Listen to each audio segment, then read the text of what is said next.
ह्या व्हिडिओमध्ये आपण पाहणार आहोत घावना रोलसाठी लागणारी भाजी कशी करायची। तर त्यासाठी हे साहित्य घेतलं आहे, एक कांदा, टोमॅटो, कोथिंबीर आणि लसूण।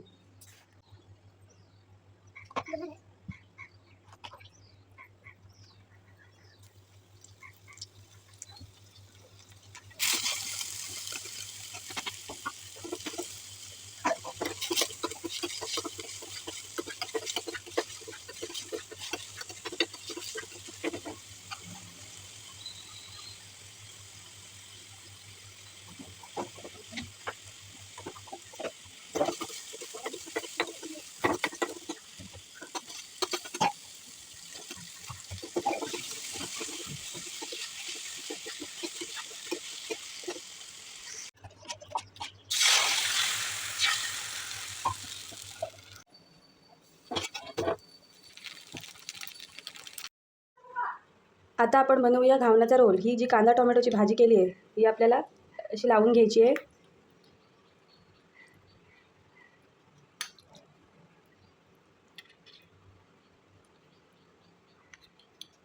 आणि पिवळी शेव घेतलेली आहे बारीक, ही आपल्याला वर घालायची आहे। पिवळ्या शेवऐवजी आपण आलू शेव किंवा आलू भुजी आपल्याला जे आवडत असेल ते आपण घालू शकतो।